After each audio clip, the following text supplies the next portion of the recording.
G'day reefers, I'm Cam the Fish Guy. Welcome to Gallery Aquatica TV. Today we're going to be having a close look at one of the rarest angelfish that we have here at Gallery Aquatica that looks very, very similar to one of the most common angelfish, and I am talking about the joculator angelfish.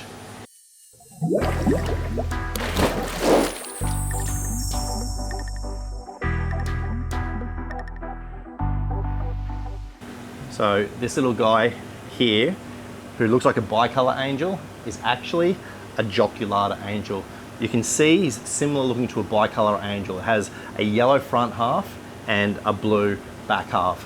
Now we're going to talk a little bit about how they're similar to the bicolor angels. We're going to talk about their diet and some interesting facts about the joculator angelfish. So we'll just talk about the distribution of this interesting little Centropyge angelfish. They come from the Cocos Islands, and the Cocos Islands are actually a territory of Australia. They're to the northwest of Australia, and the Cocos Islands are actually closer to Indonesia than they are to Australia. But because they're an Australian territory, these fish actually don't require an importation permit to come into Australia. But because of their limited distribution, they are a rare fish in the hobby, and they do command quite a high price. And in fact, these guys at the moment are 20 times the price of a bicolor angel.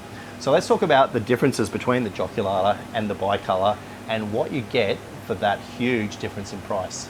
It takes a keen eye to be able to differentiate between the joculator and the bicolor, but the thing that really stands out to me is the blue around the eye of the joculator. And when you look closely at this blue, it's almost like eyeshadow on the eye. It is absolutely stunning. They are a really beautiful, delicately colored little fish, but otherwise they're very similar to the bicolor. They've got that yellow front half, the blue back half. Let's have a quick look at one of the bicolors that we have in the store, and we'll see how our joculator compares to the bicolor. So up here we have a little $60 bicolor angel, and he's a really nice, pretty little specimen. You can see he's got the really bright yellow and blue, probably even brighter than our joculator. And looking at him now, the differences that I really see between him and the joculator, the blue, the bar above the eyes that goes all the way to the top of the fish isn't present in the joculator. There's also a more clean, crisp change in color from the yellow to the blue. It's a real sort of solid line, whereas with the joculator there's a bit more of a merging.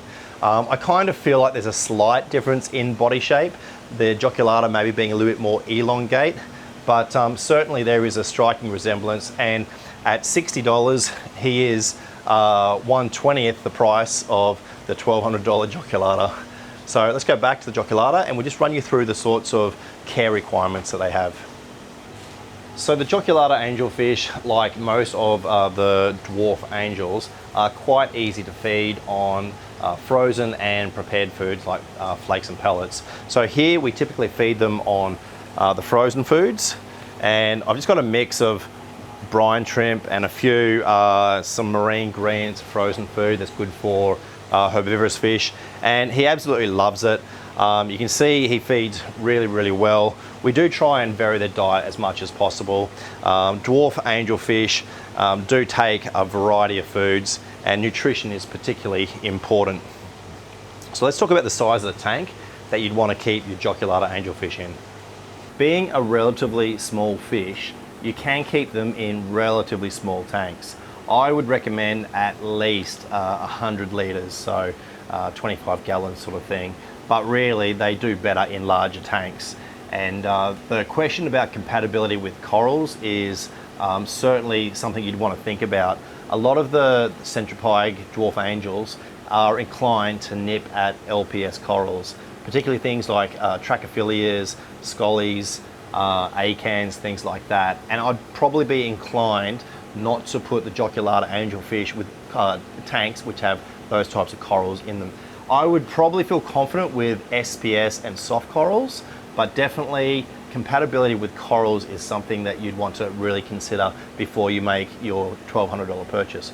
Now, the other thing about the dwarf angels is they can be quite territorial. So if you're putting your joculata in a tank with other dwarf angels, you want to be really careful about the size of the tank, the number of caves, and I'd have to say the best way for a joculata angelfish would be to have it in a tank where there are no other dwarf angelfish. So it's time to give our joculata angelfish a ease of care rating, and we have a rating system in which 1 is the easiest fish to keep in your marine aquarium and 10 is the most difficult. Now the joculata angelfish is a 4. They are a relatively easy fish to keep, and the difficulty in them as a species of fish in your tank is really all about the compatibility. The compatibility with them and corals, because they will nip at certain LPS corals, but also in terms of the compatibility with other fish. As I said before, I would recommend keeping the joculata angelfish as the only dwarf angel in the tank, and in that case you really avoid a lot of the problems that you might otherwise have with aggression. So they are a 4 out of 10. They are a relatively easy fish to keep. The joculata angelfish certainly is a cool little angel, but because of their rarity and price, they're never going to be a commonly seen fish in the hobby. But it's the interesting distribution and the fact that they are rare as to why people who do collect rare fish would be particularly interested in the joculata angelfish. But that's it for today's episode of Gallery Aquatica TV. Thank you so much for watching. I'm Cam the Fish Guy. Happy reefing. That's it for this week's episode of Gallery Aquatica TV. Don't forget to like and comment on all our videos and subscribe to our channel. Stay tuned to Gallery Aquatica TV for more exciting episodes to come. I'm Cam the Fish Guy. Happy reefing!